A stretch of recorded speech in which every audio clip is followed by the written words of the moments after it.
Auguste Mariette was a 19th century Egyptologist adventurer from France who's considered one of the fathers of Egyptology, so that gives you an idea of the pivotal role he played in this science. But somehow, history seems to have forgotten him. I'm very pleased to tell you more about this exceptional man whom I admire greatly. And if you never heard of him before, you will see that you probably already know this colorful Egyptologist without realizing it through his discoveries and an opera that have survived the centuries.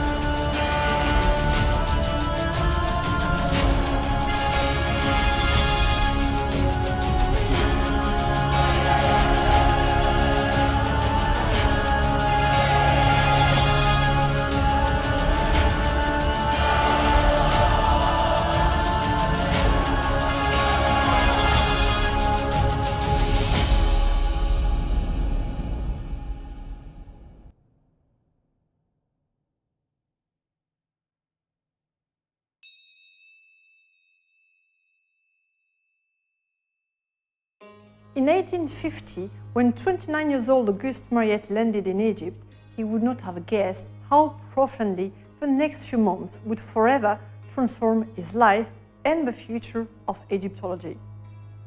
At the time, the Louvre Museum sent him on a mission to purchase ancient manuscripts, but purchasing permits were hard to obtain, and the young Egyptologist was never very patient.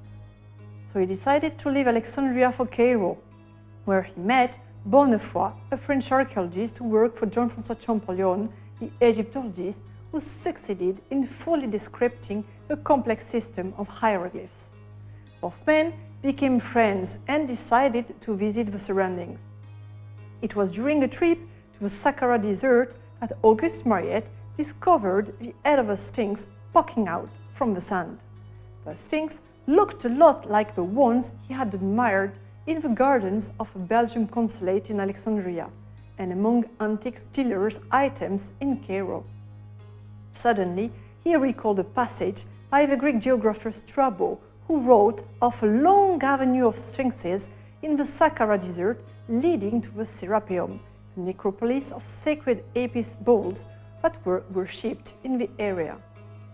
In a bold move, he decided to use the money he received from the Louvre Museum to conduct excavations, a risky gamble if it eventually led to nothing.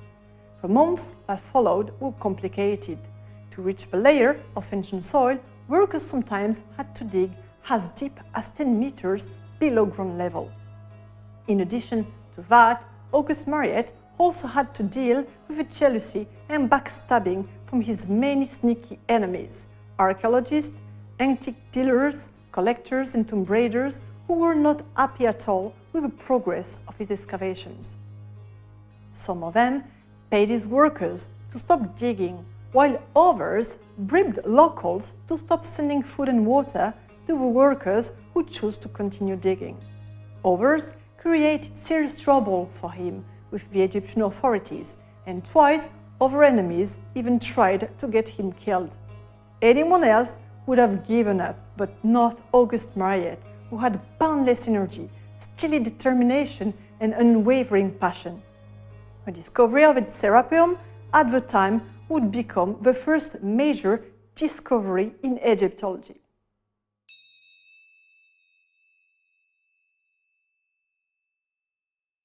Throughout the many years that he had spent in Egypt, Auguste Mariette realized that if Egypt's heritage wasn't being sold off to the first bidder, it was being destroyed by Egyptians who did not recognize the value of ancient monuments and mummies. With his usual enthusiasm and determination, he managed to convince Said Pasha, Viceroy of Egypt, of how important and necessary it was to build a museum. He originally chose to create the country's first museum near the pyramids. That plan, which was abandoned at the time, ultimately resulted in the Grand Egyptian Museum located 2.5 kilometers away from the Giza Plateau. When Auguste Mariette's museum finally opened its doors to the public and exhibited unseen treasures from the country's distant past, he faced two new major problems. First of all, he had to stop Egyptian nobles from taking home works that they liked, and also prevent locals with their ancestral beliefs from indulging in various superstitious rituals, such as licking the stones on display and scratching antique statues, which they hoped would cure them of ills. Some of the masterpieces of ancient Egyptian art that the Frenchman found include the statue of a well-known seated scribe with an exceptionally realistic face, the statue of Kaaper, nicknamed Sheikh el-Beled, meaning headman of village because of his resemblance to the village headman of Saqqara, who was part of Marius' excavation team, the statue of the pharaoh Khafra, protected by Horus the falcon god, a lifelike pair of statues of Rahotep and his wife Nofret, as well as the famous necklace of golden flies belonging to the queen Aotep I.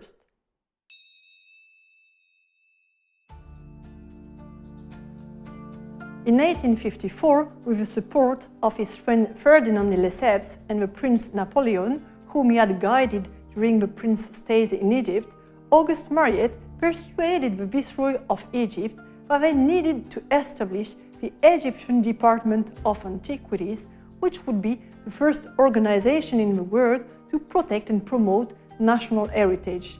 In 1993, it was renamed the Supreme Council of Antiquities and has been part of the Egyptian Ministry of State for Antiquities since 2011.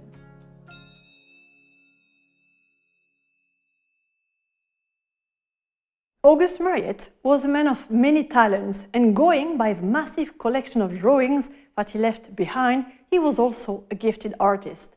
However, his most memorable artistic work remains the scenario of an opera that the Viceroy of Egypt Ismail Pasha commissioned to impress the prestigious guest he had invited to witness the inauguration of the Suez Canal. When Auguste Mariette finished writing Aida, the Egyptian Viceroy sent it to the Italian composer Giuseppe Verdi, who snubbed the scenario, assuming it wasn't worth his time. Unstoppable as usual, Auguste Mariette then wrote to Verdi, telling him that if he wasn't interested in the scenario, his rivals, Richard Wagner and Charles Gounod, were. It was a little white lie, but it worked. Verdi was impressed with the Egyptologist's writings and would go on to make it one of the greatest operas ever. This presentation covers only 4 Auguste Mariette's major contributions to Egyptology. Unfortunately, that leaves me with no time to tell you about his sense of humor, his Indiana Jones style, and what a wonderful person he was.